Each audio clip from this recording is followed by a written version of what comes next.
d'occuper vos portables pour éviter que pendant la réunion, les discours soient dérangés par les sonneries.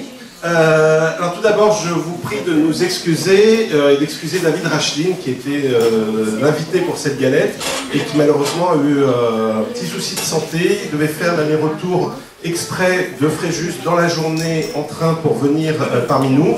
Et malheureusement, il est au fond de son lit, malade. Jean-Lin nous a eu tout à l'heure au téléphone et malheureusement, il n'a pas pu avoir la force d'être parmi nous. Mais on a la chance et le bonheur de recevoir Marc-Étienne Lansade, qui est maire de Coguelin et conseiller régional. Donc, outre le fait d'être le maire d'un des plus beaux villages de France que j'affectionne particulièrement, il fait partie de ces nouveaux maires Front National qui ont permis de changer le regard que les Français portent sur le Front National, puisqu'il faut savoir qu'en moyenne, les mairies où on a des maires Front National sont approuvés, leur action est approuvée en moyenne par 73% de leurs administrés, contre une moyenne de 63% au niveau national. Donc on sait grâce à eux que le Front National, l'essayer, c'est l'adopter. Merci d'être venu plus rapidement dans la Fédération des Hauts-de-Seine. D'autant plus que notre invité est récent en politique, puisque je crois que tu t'es investi en politique suite à l'élection de François Hollande. Ça a été le déclic qui a précipité ton action. Et tu es un homme d'éclat, puisque en février 2013, au conseil municipal de Coguelin, Marc-Étienne est allé s'installer au milieu des élus, alors qu'il n'était pas encore élu. Ça avait fait bien évidemment le buzz, et la campagne était lancée, et un an après une très grosse campagne de terrain, une très grosse campagne de communication, tu as été élu donc maire de Coguelin. Voilà.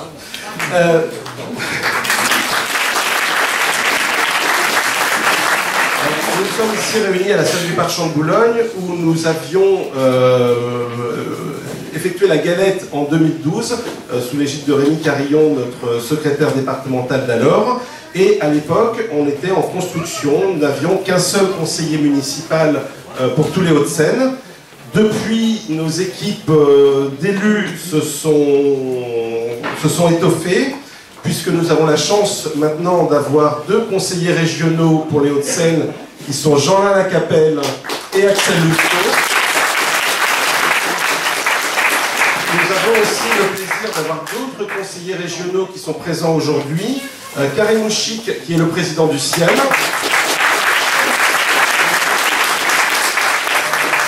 Aurélien Legrand, qui était directeur de campagne de Valérie Saint-Just pendant ces élections.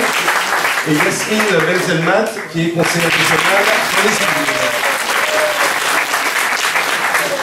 Donc, merci d'être présent. Donc, nous avons des conseillers régionaux, nous avons aussi des conseillers municipaux suite aux élections municipales de mars 2014.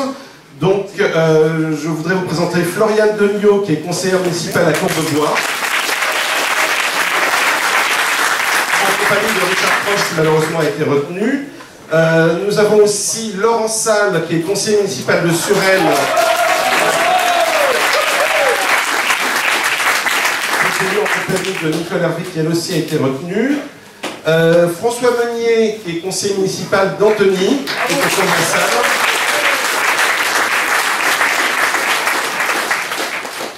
Damien Evna, qui va venir, je ne l'ai pas encore vu, mais il va arriver. Châtillon. De Châtillon, bien sûr. Et Anne-Laure Dallaire, conseillère municipale d'Issy-les-Moulineaux.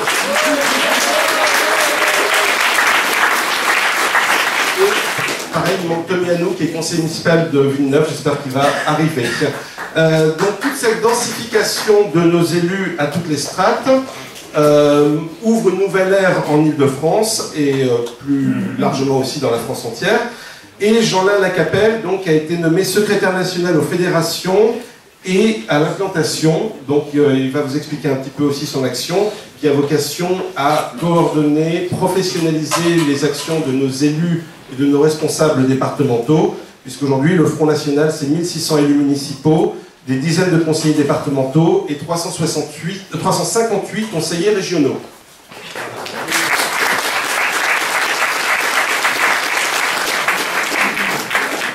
Alors, en ce qui concerne la Fédération des Hauts-de-Seine, donc on est en train de travailler pour essayer de nous professionnaliser, de densifier notre maillage, d'avoir une meilleure communication. Nous aurons une réunion avec tous les responsables de ville samedi prochain au Carré pour justement travailler sur nos actions, les coordonnées, que tout le monde, y compris les nouveaux responsables de ville, puisqu'on a quasiment aujourd'hui des responsables dans toutes les villes des Hauts-de-Seine, et une espèce de feuille de route pour savoir comment travailler, avec qui travailler, et dans quelle mesure on peut faire progresser la cause dans les Hauts-de-Seine. Par ailleurs, donc, bien évidemment, nous allons travailler sur la création d'un site internet de la fédération, une plaquette d'accueil notamment pour les nouveaux adhérents, ou les anciens aussi, qui permettra de savoir qui fait quoi et à quelle place. Nous allons lancer aussi un journal d'information interne. Nous allons, avec Laurent Salle, lancer une formation des élus, notamment avec les élus de Mantes-la-Ville, qui vont aider nos conseillers municipaux à affiner leurs connaissances. Nous allons travailler aussi beaucoup sur la communication numérique, notamment Twitter et Facebook. Nous allons reprendre les dîners de la fédération, j'y reviendrai un petit peu plus tard.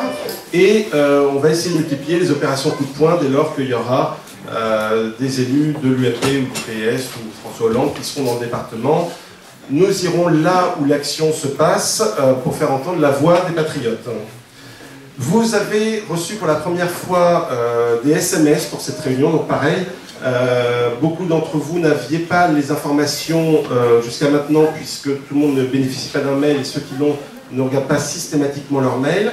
Donc on va faire en sorte que tous les adhérents des Hauts-de-Seine aient l'information, sachent ce qui se passe et puissent venir militer. C'est très bien d'adhérer, c'est encore mieux de militer. Nous avons ici beaucoup de nos responsables de ville. Ils doivent normalement avoir des petits badges comme ça avec le nom de leur ville. Donc comme il y a beaucoup de nouveaux adhérents, n'hésitez pas à aller à leur rencontre. Et pour les responsables qui n'ont pas encore leur carte, n'hésitez pas à la prendre à l'accueil. Nous avons donc des responsables dans à peu près toutes les villes. S'il y a des gens des villes d'Asnières, de Saint-Cloud, de Garches et de Bagneux qui sont dans la salle et qui aimeraient centraliser l'activité militante, nous prenons avec grand plaisir. On a aussi, grâce au régional, un duplicopieur couleur. Ça peut paraître aller de soi, mais c'était quelque chose qui nous manquait sérieusement. Donc on a aujourd'hui des tracts en quadrichromie qui sont de très bonne qualité. Vous les trouverez en sortant, il y en a 20 000. Si chacun en prend ne serait-ce que 100 pour faire son pâté de maison et son immeuble, ça permet de faire une très grande distribution. Donc surtout, ne repartez pas les mains vides aujourd'hui, il y a tout ce qu'il faut comme tract. Et notre travail sur le terrain, ça va être de réinformer.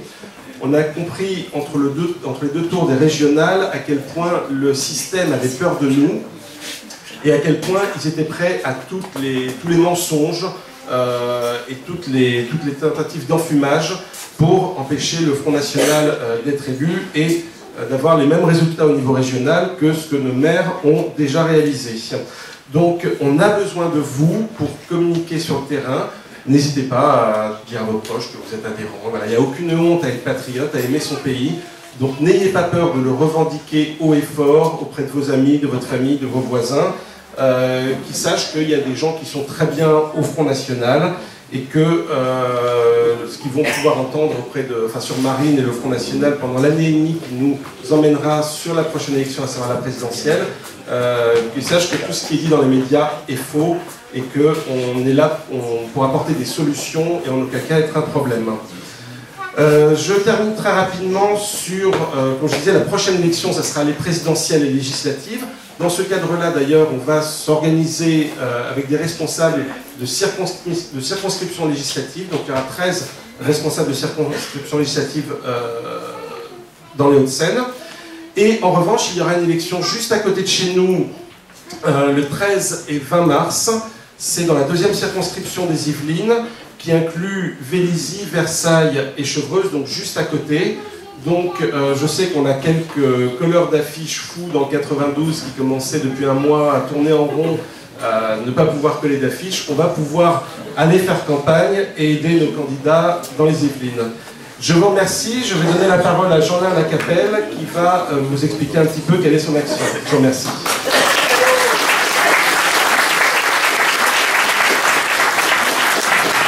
Bonjour à tous, merci Julien, merci pour l'organisation de cette réunion et merci pour ton investissement depuis plusieurs semaines. Je sais que tu fais beaucoup au service du mouvement, au service de la fédération et je tenais à te remercier aujourd'hui publiquement. Mon cher ami Axel, mon cher complice, mon cher collègue maintenant, puisque vous l'avez compris, Axel a été élu au conseil régional et nous accompagnons un certain nombre d'élus qui ont été cités tout à l'heure par Julien pour former le premier et le seul groupe d'opposition au conseil régional. Et Axel d'ailleurs qui n'a pas tardé à déjà se faire remarquer par des interventions très pertinentes et on aura l'occasion d'en reparler. Marc-Étienne, merci au pied levé ce matin, franchement au pied levé, d'avoir accepté de remplacer donc David Racheline, qui est cloué, comme vous le disiez Julien, au fond de son lit, pour que David ne vienne pas et ne trouve pas la force de venir. C'est que vraiment l'excuse était valable. Merci Marc-Étienne, c'est la mafia du Sud, vous voyez, la cohésion du Sud. Entre amis dans la difficulté qui se soutiennent, et on démontre aussi que le mouvement finalement a une forte capacité de réactivité, vous le voyez, puisque sitôt abandonné, notre cher David, sitôt remplacé. Je tenais à vous remercier bien sûr vous, personnellement aussi, et collectivement pour ce travail effectué lors des dernières élections régionales. Quelques-uns d'entre vous avaient pu déjà participer au pot de remerciement du pot militant que vous avez organisé après l'élection. Mais je tenais là une fois de plus à vous remercier parce que sans vous, il n'y aurait pas de propagande, sans vous, il n'y aurait surtout pas d'élus. Et je sais que le travail a été long, difficile et que vous avez fait beaucoup en collant des affiches, vous avez fait beaucoup en tractant sur les marchés, et 3-4 marchés par semaine. Vous arrivez même quelquefois à parcourir 8 marchés dans le week-end. Donc on a fait des choses magnifiques, beaucoup de boitage de votre part, beaucoup d'actions militantes. Et ça, je sais que c'est le nerf du mouvement, c'est les forces vives du mouvement, et ça a toujours été la force du Front National. Donc bravo à tous parce que ça a été finalement, et ça a produit un bon résultat. Alors le résultat, lors des élections régionales, il est mi-figue mi-raisin. On aurait tous voulu gagner une région, on aurait tous voulu gagner plusieurs régions. On n'en a pas gagné, donc ça c'est la déception. Mais moi je regarde plutôt le verre à moitié plein. Les points positifs, premier parti de France, le Front National, est définitivement le premier parti de France, sans alliance, sans trucage, sans maquillage, sans fausses alliances tout simplement. Deuxièmement, 358 élus régionaux, donc on a triplé notre nombre d'élus régionaux, on a plus d'élus que le Parti Socialiste, à qui finalement on a empêché d'avoir des élus en région PACA.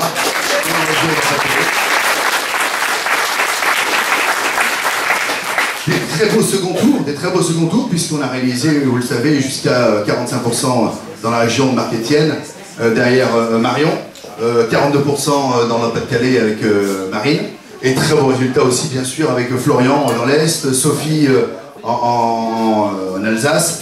Et je trouve que finalement, il y a au sein de ces résultats de très bons espoirs, et il y a des effets donc positifs qu'il faut qu'on retienne. Je retiens aussi un bon résultat, un bon signe également, ce sont les résultats effectués, enfin les résultats qui proviennent des mairies qui sont sous la gestion du Front National. Marc-Étienne est un de nos maires, un de nos rares maires, un de nos ambassadeurs, et je ne vais pas dire le soir, mais il va avoir 53% à Tourcoing. 57%, pardon. 57% à Tourcoing. De mémoire, Fréjus 51, Beaucaire 53%, 60% ou 61% à Hénin-Beaumont, le Luc également à 52%. Globalement, toutes les mairies qui sont aujourd'hui aux mains du Front National et gérées par des maires du Front National ont réussi à avoir des résultats qui remportent la majorité, et c'est la démonstration que le Front National, c'est pas la guerre civile comme le dit Manuel Valls quand on est au pouvoir, mais on s'y sent bien, et les gens vous le rendent puisqu'ils continuent à voter pour vous. Donc ça c'est un point aussi très positif. Et donc voilà, cette petite série d'éléments ou d'arguments doit nous permettre d'avoir confiance bien évidemment dans l'avenir, puisque je crois que aujourd'hui, en effet, il nous manque 10, 12, 14% peut-être pour fissurer ce que les médias ont appelé ce plafond de verre, mais nous sommes sur la bonne route. Alors, que va-t-il se passer ces prochains mois? D'une part, nous, élus régionaux, bien sûr, alors en compagnie d'Aurélien, Karim, Yasmine, qui nous ont été présents tout à l'heure. Nous formons un groupe de 22 élus au conseil régional. 22 élus, ça paraît peu, mais je peux vous dire qu'à 22 élus, on fait du bruit, on sera efficace, et croyez-moi que nous incarnerons la seule opposition active, équilibrée de ce conseil régional. D'ailleurs, on a commencé, alors même s'il est encore un peu tôt pour tirer bien sûr un bilan de notre action, puisque on n'a toujours pas siégé d'ailleurs dans nos commissions. On On a juste aujourd'hui pu siéger dans une séance plénière, enfin 2 séances plénières, donc dans des moments plutôt assez techniques, mais enfin on a réussi tout de même à infléchir le programme de l'exécutif de Valérie Pécresse, puisque vous le savez, qu'a été voté lors de la dernière session plénière il y a 15 jours, la suppression du tarif quasiment gratuit, un tarif préférentiel pour les sans-abri, pour les sans-papiers, pardon. Et donc ça, c'était l'exécutif de gauche qui l'a mis en place, ça avait été voté par l'opposition de droite également, et sous la pression du Front National, qui l'avait dénoncé, Valérie Pécresse, s'est senti dans l'obligation, bien sûr, dans son programme, de s'engager pour supprimer ce tarif préférentiel, c'est fait. Deuxièmement, la sécurité dont elle essaie de faire son dada, hein, à travers le fameux bouclier de sécurité. Là aussi, eh bien, ces engagements, et ce qu'elle annonce, tentent à nous démontrer que nous sommes une force de situation, et nous espérons bien continuer à mettre la pression, évidemment, sur l'exécutif, de manière à ce que ces engagements autour de la sécurité soient respectés. Nous vous tiendrons au courant au fur et à mesure de notre action, et vous verrez que les élus du Front National sont des élus qui sont engagés, qui sont efficaces, qui sont professionnels, qui sont compétents et qui feront du bon boulot, et on rendra compte à nos électeurs qui pourront, j'espère, avoir la satisfaction d'avoir fait le bon choix lors des dernières élections. Alors ensuite, au niveau national, que se passe-t-il? On rentre dans une phase qui est une pause électorale, puisque après 4 années d'élections successives, nous rentrons en 2016 dans une année et donc dans une phase électorale, c'est une pause en quelque sorte, pas d'élection.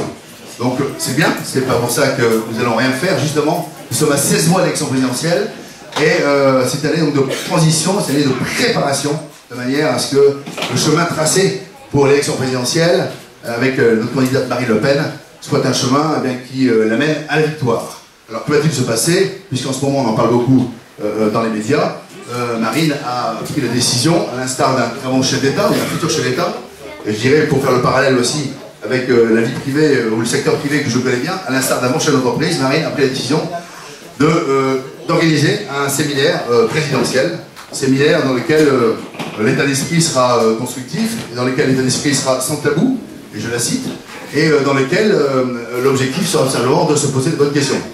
Les élections régionales, je vous le disais, ont recueilli 30% de suffrages au premier tour, jusqu'à 45% selon les régions au second tour, mais pas suffisamment pour obtenir la majorité absolue dans le cadre d'une élection nationale au scrutin majoritaire. Ça veut dire quoi? Ça veut dire qu'il faut tout simplement s'appuyer sur les points positifs, s'appuyer sur les points qui nous permettent aujourd'hui de recruter des électeurs, et il faut aussi se remettre en question peut-être, mais au moins se poser les bonnes questions pour savoir qu'est-ce qui freine certains électeurs à ne pas mettre le bulletin de vote au second tour en faveur de nos candidats.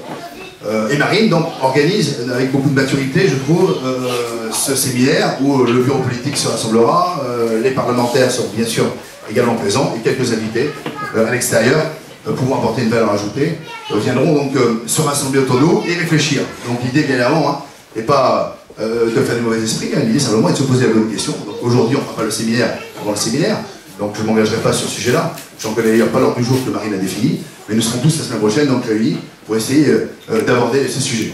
L'un d'entre eux, et c'est le seul que j'aborderai puisque c'est Marine qui l'a tout simplement précisé à travers les médias, l'un d'entre eux c'est la marque Front National. Faut-il garder la marque Front National? On ne va pas faire un débat aujourd'hui, hein.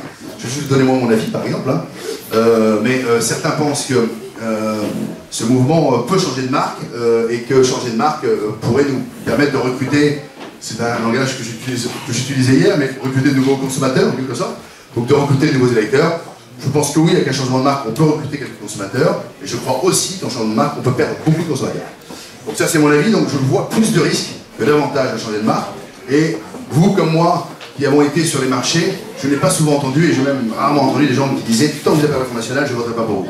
On nous attaque sur d'autres choses, on nous attaque sur des points de programme, on nous attaque sur une image, on nous attaque sur des a priori divers et variés, mais on ne nous attaque pas sur le nom. Donc j'aurais tendance à dire, et ça c'est un avis personnel qui n'engage que moi, et bien évidemment je ne parle pas avec ma casquette d'élu au nom du Front National, je serais plutôt pour préserver cette marque qui permet, qui pour moi a un capital important, qui a une notoriété extrêmement importante, 100% des électeurs connaissent le Front National. On n'aime pas, on vote pour lui, on ne vote pas pour lui, mais 100% des consommateurs connaissent le Front National. Donc je crois que le produit de sa marque, donc moi je suis rattrapé par mes anciennes. Exactement, mais c'est une véritable étude de marché que Marine finalement a décidé de déployer. C'est une bonne chose. On a une marque, on a un produit, On a des promesses qui sont faites à nos consommateurs, donc c'est ce que j'appelle le programme, c'est destiné à nos électeurs. Bien, il faut se poser la bonne question autour de cela, et on a les structures. Et les structures aussi attendent la bonne structure.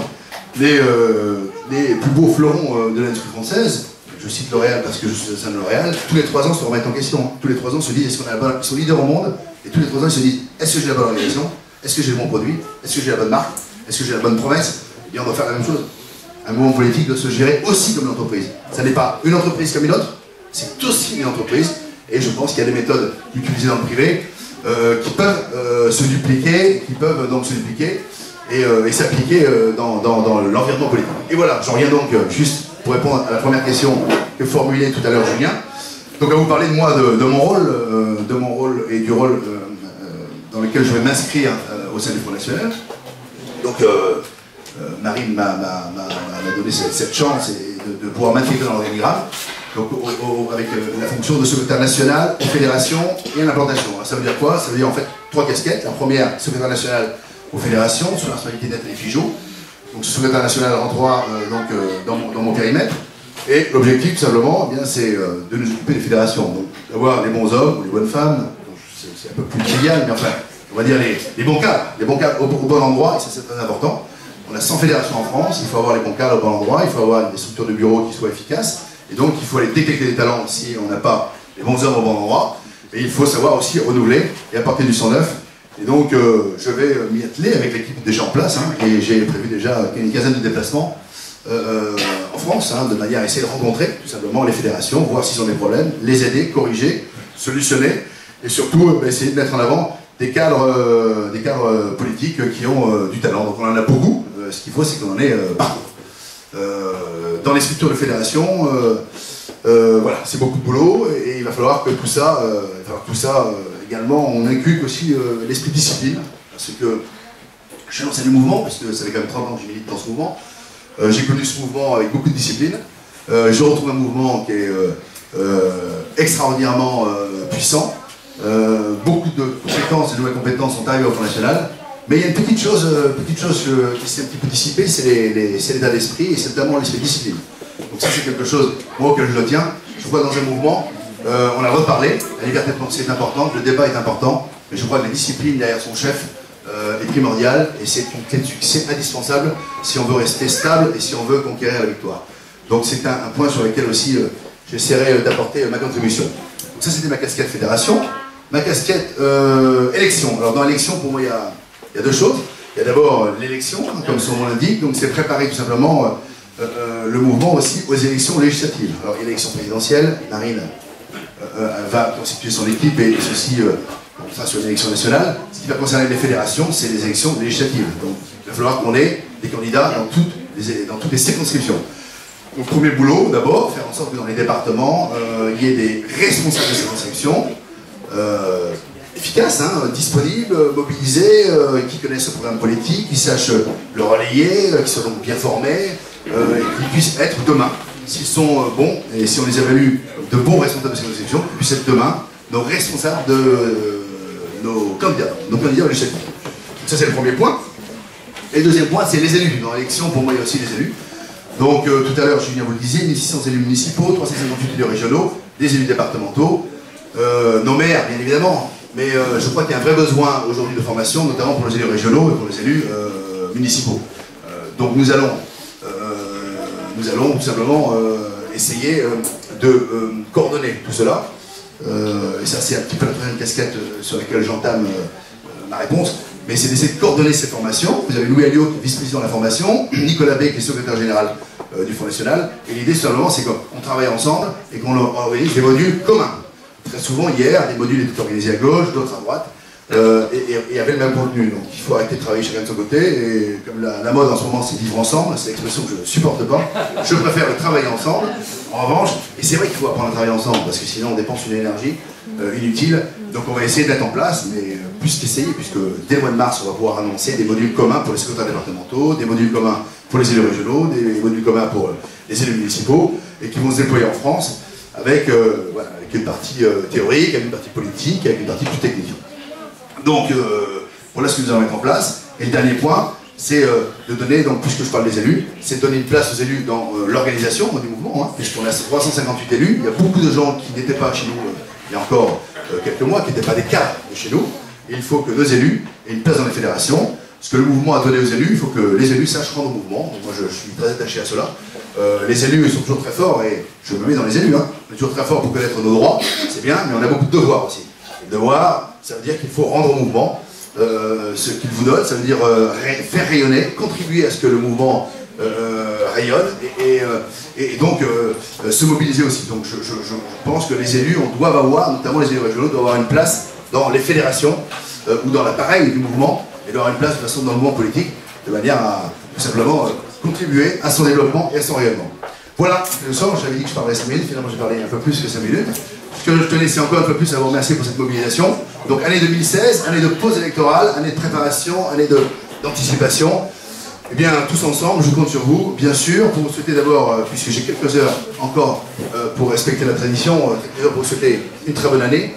Tous mes meilleurs vœux personnels, des vœux professionnels, et puis souhaitons-nous des vœux politiques, bien sûr, avec au bout du chemin, le succès pour Marine Le Pen à la présidence de la République dans 16 mois. Avec vous, tous ensemble, nous y arriverons.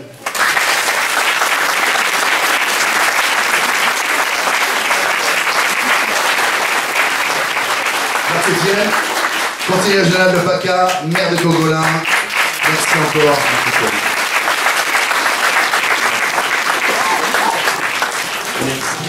Merci à toi Jean-Lin. Je tiens donc à vous présenter les excuses de David Rachlin, qui m'a appelé dans un premier temps hier soir pour expliquer qu'il était cloué au lit, puis finalement ce matin à 6 h pour m'expliquer que finalement il ne pourrait vraiment pas être là, et je le connais très bien, croyez-moi, c'est pas le genre de garçon à se défiler.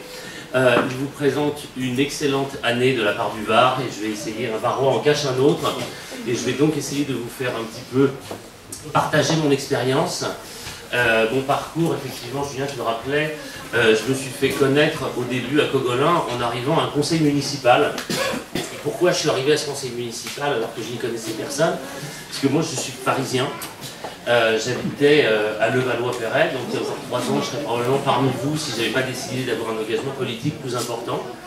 Et en 2012, fin 2012, avec l'arrivée de Hollande, donc j'ai 41 ans, j'en avais 39, j'étais déjà à mon 3e contrôle fiscal. J'étais un petit entrepreneur du BTP, de l'immobilier, j'essayais de vivre à peu près, de faire vivre des gens aussi. Et l'arrivée de François Hollande, je dois vous avouer, a réussi à mettre le dernier coup de pelle derrière les oreilles. Et je suis monté dans un TGV, j'ai été au Luxembourg. Et je me suis dit que j'allais quitter ce pays. Et sur le trajet retour, je me suis dit que non. Qu'en fait, je ne quitterai pas mon pays sans m'être battu au moins une fois. Et même si j'ai, paraît-il, une tête du MP, je suis au front depuis toujours. Et donc, j'ai appelé quelqu'un qui est un de mes amis qui s'appelle Louis Alliot. Et je lui ai dit, voilà Louis, je me mets à ton service, je me mets à la disposition du front. Et dans la politique, vous savez, ça se passe absolument jamais comme vous avez prévu. Donc moi j'étais arrivé avec mon petit plan, je lui ai dit, voilà, tu sais, j'ai une maison dans le Bois, entre Beauvais et Gisors, et j'aimerais bien me présenter là-bas. Il m'a dit, oui, oui, mais tu vas aller dans le Var. Bon, écoutez, jusque-là, vous savez, entre le Luxembourg et le Var, le choix était vite fait. Et donc je suis descendu dans le Var. Alors dans le Var, effectivement, je passais mes vacances à Cavalère-sur-Mer, et donc je connaissais un peu 2 pèlerins là-bas. Donc j'ai commencé à m'installer, et puis de Cavalère, on m'expliquait que non, en fait, il fallait que j'aille à Cogolin. Alors Cogolin, il me fallait un GPS, parce que je ne savais même pas où c'était au fond du Golfe, je savais que c'était une ville qui était un petit peu abandonnée, mais que je n'avais vu que l'été. Et finalement, l'été, bon, vous savez, un peu toutes les populations sont mêlées, tout ça, on n'a pas forcément une vision précise de la ville. Et je suis venu début 2013 à Cogolin. Et là, je me suis aperçu qu'effectivement, terminado la rigolada, et il va falloir que je me mette dans cet endroit-là. C'était pas du tout Cavalère avec sa plage et son port et tous ces choses-là. C'était une ville qui avait été abandonnée, dont l'urbanisation était catastrophique, dont le communautarisme était en train de frapper à la porte, la délinquance était présente, et que je savais que c'était une ville qui allait être compliquée. On m'a donné un listing de 8 adhérents, dans une ville de 12 000 personnes. Et j'ai commencé à rencontrer des gens, et puis là où Jean-Lin a tout à fait raison, c'est que vous savez, entre le fond et la forme, la communication, toutes ces choses-là sont très importantes. Et cette année 2016, qui est une année un petit peu de réflexion pour nous, de dire il n'y a pas d'échéance électorale présente et nous devons nous concentrer et vraiment analyser notre capacité de progression. Donc moi je me suis dit, je vais faire le buzz. Donc je suis arrivé dans ce conseil municipal, je vous rappelle que je ne connaissais personne. Et je me suis effectivement posé à côté des élus, mais en fait il n'y en avait quasiment plus, parce que vous savez, à la fin d'un mandat, les élus ne viennent plus. Donc il restait 7-8 pèlerins, et moi je me suis mis dans un coin, puisqu'il n'y avait même pas de place prévue pour le public. Et donc j'ai commencé à être connu comme ça, j'ai eu un premier article, puis un deuxième, et je me suis installé à Cogolin en septembre 2013, et les élections étaient donc 6 mois après. Je dois vous avouer que j'ai failli ne pas boucler ma liste, parce que pour trouver 33 personnes, ça voulait dire 17 hommes et 16 femmes, enfin moins 1, donc il m'en restait quand même 32 à trouver. J'ai failli ne pas boucler ma liste, et finalement, on a fait un premier... Alors, moi je me suis dit, bon écoutez, on verra bien, les scores étaient importants, mais vous savez, l'élection municipale, elle est très spéciale, parce qu'il y a vraiment une relation spécifique entre le maire, et donc on vote moins pour un parti politique que pour une personne. Je me suis dit, moi, parisien, etc., il n'est pas du tout sûr que les gens aient envie de me faire confiance. Et pour vous donner un exemple, et je vous rappelle que je suis né à Paris, moi je votais dans le premier arrondissement. Après je votais à Levallois quand j'ai déménagé. Et vous savez, des scores à 3 points, 4 points, c'était un peu habituel. Moi, mon premier souvenir politique, c'est 1984, j'avais 11 ans, vous voyez, c'était une génération spontanée. Je me rappelle d'un score de 9,80, si je dis pas de bêtises, aux européennes, qui était un score extraordinaire pour nous. Donc moi j'ai toujours eu un petit peu cette conviction que s'engager au Front National, ça ne se fait que par conviction. Et vous qui êtes ici dans cette terre qui n'est pas aussi favorable que la nôtre, vous n'êtes que des gens qui sont là par conviction et pas par ambition. Parce que sinon vous feriez de la politique de façon différente. Vous êtes là pour représenter vos valeurs et votre cœur. Et nous sommes arrivés au premier tour, on a fait 39%. Mon prédécesseur a fait 27%, il s'appelle quand même Sénéquier, alors pour ceux qui connaissent un petit peu le golfe de Saint-Tropez, c'est pas un célèbre inconnu. Et finalement, malgré leur front républicain, parce qu'ils se sont tous retirés pour faire face à ce péril, la barbarie que je représente, j'imagine. Et finalement, on a fait 53%, ce qui était un score absolument exceptionnel, et qui était juste pas prévu, parce qu'on est arrivé, moi j'étais arrivé véritablement pour essayer de poser un jalon, pour essayer de structurer ce qui est le plus important.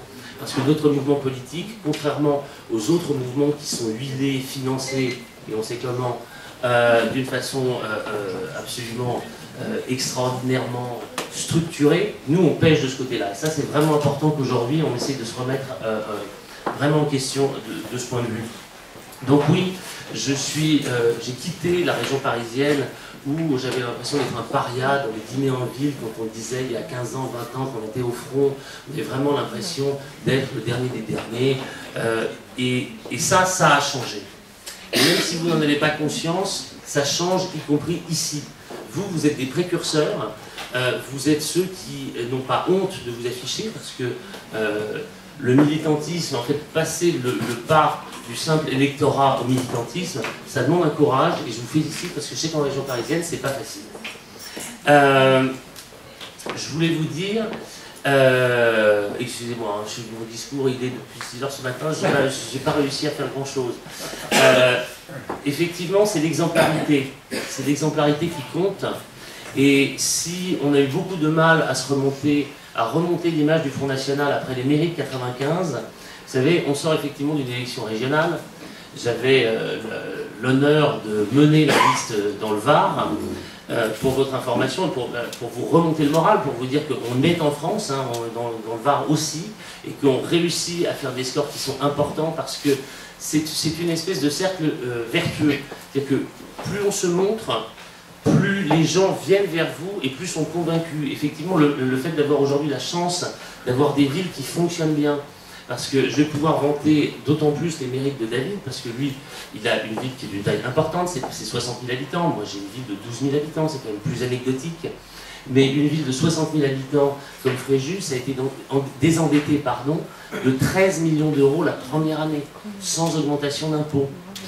Donc c'est véritablement un succès. On fait des chiffres d'enfer à partir du moment où on a de nouveau les rênes du pouvoir.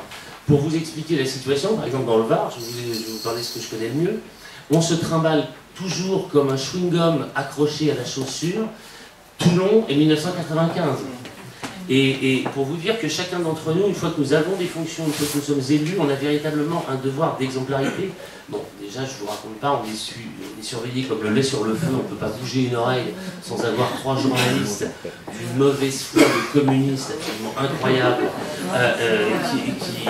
Et ça, je vous en parlerai, parce que ce problème de la communication avec les journalistes est très compliqué. Parce que on ne peut pas faire sans eux. Parce que moi, au bout d'un moment, de temps en temps, je pète les plombs et je dis, je ne parle plus à un journaliste. Donc j'envoie Pharmatin, tous ces gens-là, je boycotte. Et je ne peux pas. Parce que finalement, c'est eux qui nous tiennent. Et donc, on est forcé à longueur de temps de faire une espèce de jeu de chat et de la souris entre ces gens qui viennent faire à longueur de temps des reportages à charge. Vous ne pouvez pas imaginer ce que c'est au quotidien. Moi, j'ai une journaliste de TF1 un jour qui est venue, qui m'a appelé, qui m'a dit, Monsieur Lance, non, France 2, je crois. Il dit, Monsieur Lansat, dans le cadre du 20h, on vient faire un reportage sur les villes qui ont réussi à ne pas augmenter les impôts.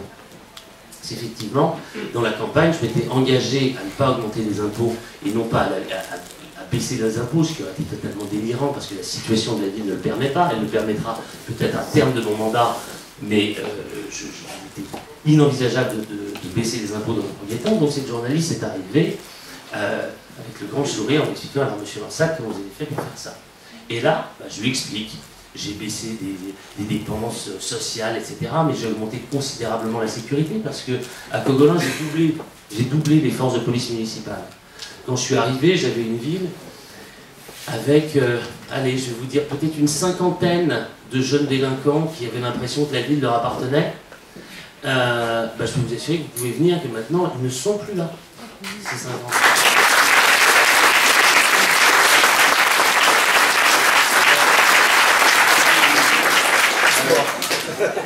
Enfin, ils sont plus là. Alors, que les choses soient bien claires. Non, ça n'a pas été un scénario à la Casino.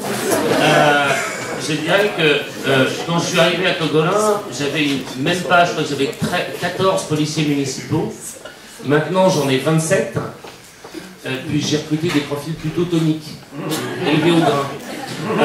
Et donc, non, des gens sont légionnaires, tout ça. Non, ça va bien chez moi. Et du coup, vous savez, Cogolin, ça ressemble pas du tout, il n'y a pas de barbelé, il n'y a pas de mirador, tout va très bien, mais c'est de nouveau une ambiance apaisée. C'est-à-dire que les gens, les femmes, quand je faisais ma campagne, j'ai distribué mes tracts, on avait des meetings qui avaient lieu à 19h. Et moi, je voyais énormément de personnes âgées qui me regardaient, qui disaient, mais Monsieur Lansat, on ne peut pas sortir à 19h parce qu'il fait nuit. On est à Cogolin, dans le golfe de Saint-Tropez. Et tout ça parce que l'État a démissionné de ses fonctions régaliennes essentielles, qui est d'assurer au moins la sécurité de ses concitoyens. Donc, depuis que je suis arrivé, eh bien, effectivement, Cogolin, c'est sûr. La sécurité, ça permet tout. Ça permet le vivre ensemble, pardon. Ça permet bien évidemment le développement économique. Ça permet absolument tout. Et ça a été abandonné. Et ça, ce sont des valeurs du Front National pour lesquelles tous les Français nous suivent. À partir du moment où on les met en place, tout va bien. Et donc, pour en revenir à cette journaliste, et donc je lui explique mes arbitrages, mes choix pour réussir à maintenir une enveloppe plus ou moins qui tient. Et là, elle arrive, elle prend un iPad, et elle sort une vidéo de Marine Le Pen qui dit « Le premier objectif du Front National sera baisser les impôts, et donc nous le ferons immédiatement. » Et là, elle coupe, et elle me dit « Mais alors comme ça, vous ne respectez pas les engagements de votre présidente. » Et là, en fait, je me suis aperçu que cette femme qui arrivait de mon bureau en m'expliquant qu'elle venait parce que finalement ce que j'avais fait était plutôt pas mal, venait avec un élément à charge pour me faire, évidemment, un tribunal communiste révolutionnaire pour m'expliquer encore une fois que j'étais le dernier des derniers.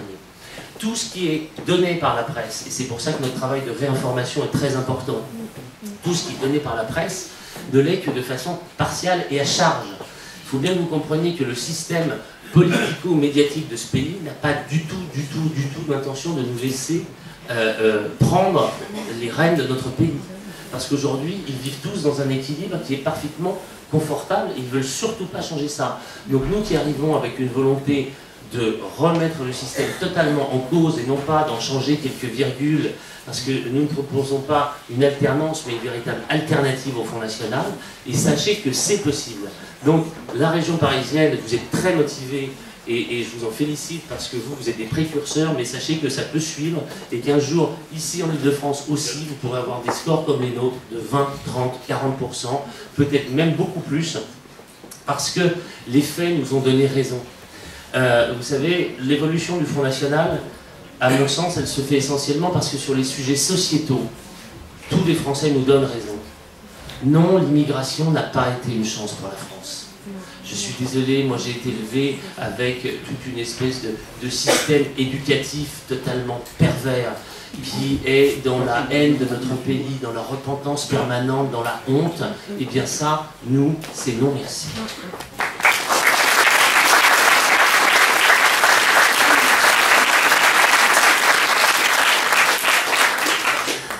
Juste pour quelques mots, je vais donc, je ne peux forcément pas remplacer, parce que David m'avait envoyé son discours, mais moi je ne suis pas sénateur, je suis conseiller régional d'opposition. Donc un conseiller régional d'opposition, c'est assez amusant parce que maintenant j'ai deux activités. L'une qui consiste à avoir un vrai exécutif sur lequel je peux essayer de faire changer les choses. C'est maire, donc effectivement, ma ville, je crois, a vraiment beaucoup changé parce que quand vous êtes un maire, vous devez vous concentrer sur 3 sujets. La sécurité, comme je vous l'ai expliqué, l'esthétisme et l'urbanisme en 2e, et en 3e, l'animation culturelle pour faire vivre une ville. Et encore une fois, vous imaginez bien que je ne suis pas à Cogolin comme dans une ville comme Boulogne, et que le rôle d'une mairie est très important, parce que si vous voulez que les gens se mettent à sortir et arrêtent de faire le couvre-feu dès que l'automne est arrivé, vous devez miser sur une animation culturelle pour faire vivre cette ville. On le fait, je crois, avec un certain succès, parce que j'ai la grande fierté, c'est un truc qui vraiment qui me fait plaisir, je suis la seule ville, enfin Cogolin est la seule ville dont la valeur immobilière a augmenté l'année dernière quand toutes les autres ont baissé. Les villes ont baissé entre 2 et 15%, et Cogolin a pris 5% de valeur immobilière, ce qui prouve que manifestement notre politique est la bonne, et que cette expression que j'ai inventée, le Front National, l'essayer, c'est l'adopter, et que j'ai passé à Marine justement lors des dernières élections, c'est une vérité. Et aujourd'hui, il faut bien avoir conscience que ces villes, comme je vous le disais, de 95, de Toulon, etc., qui sont là aussi des manipulations médiatiques. Parce que vous savez, comme c'est pas dans votre secteur, c'est pas forcément dans votre intérêt, Toulon n'a pas été surendetté lors du passage du Front National, bien au contraire. Alors je ne vais pas forcément défendre bec et ongle le bilan de le Chevalier de la mairie de Toulon, mais elle est très très loin des caricatures que l'on nous fait. Moi, en 2 ans maintenant de mandat, on a réussi à me mettre, je crois, 2 casseroles, je crois, un truc comme ça. La première, j'aurais interdit des danses... des danses orientales, pardon, merci. Des danses orientales lors d'un concert de la ville. Alors effectivement, au mois de septembre, on a une fête qui s'appelle la fête du coq. Elle ne s'appelle pas encore la fête du chameau, ça viendra peut-être. Mais pour le moment, elle s'appelle encore la fête du coq. Et j'ai considéré que les danses provençales avaient plus sa place que les danses orientales. Ça, je ne pense pas.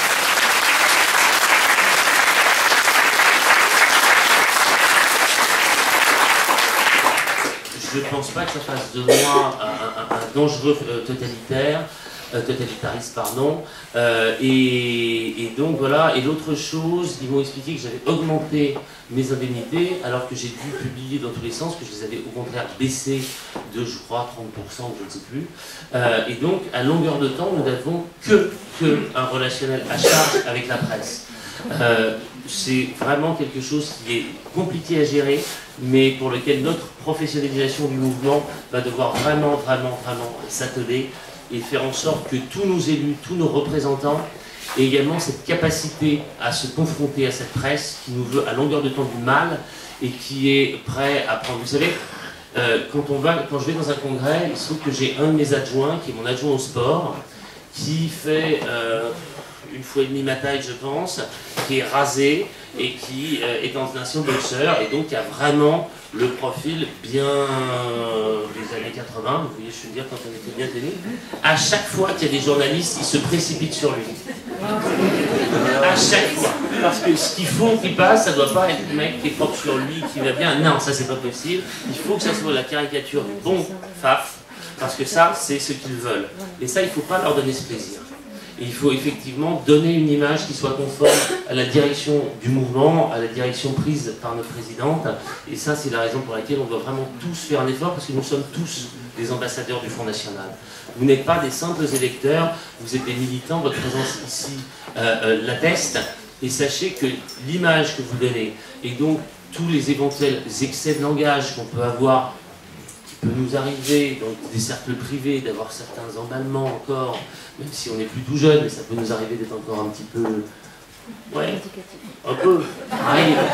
Mais bref, tout ça pour vous dire que ce n'est en aucun cas l'image qui est compatible avec le Front National, et que cette année 2016, elle va consister, je pense, à professionnaliser, à structurer. Et nous, dans le Var, on a une chance, c'est que ça tourne depuis pas mal de temps. Parce qu'on est la première fédération de France, parce que historiquement, la population, peut-être un peu aidée par nos amis pieds noirs, qui ont souvent été proches de chez nous, etc., fait que le Front est très implanté. Vous, ici, vous êtes les premières victimes aussi d'un remplacement d'électorat.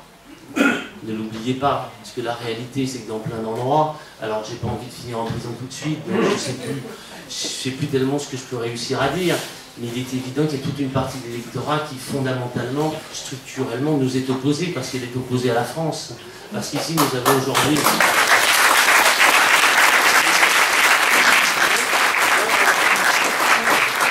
Parce que nous avons aujourd'hui des citoyens français qui sont des ennemis de la France.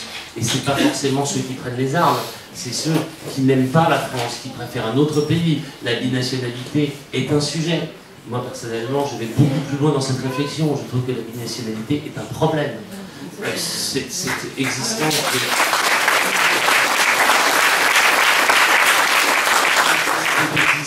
cette existence de citoyens supérieurs qui auraient le droit d'être une fois bouc, une fois chèvre, une fois je ne sais pas trop quoi, tout ça pose un véritable problème. Donc évidemment l'Île-de-France est un territoire qui est très compliqué, mais grâce à vous, j'espère que l'année prochaine, nous aurons le plaisir de mettre Marine Le Pen à la tête de notre pays. Merci.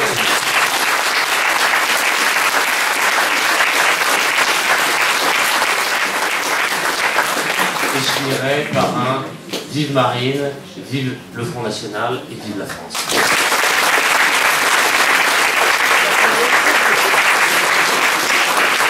Alors, merci de votre accueil. Je n'ai pas le talent oratoire de David.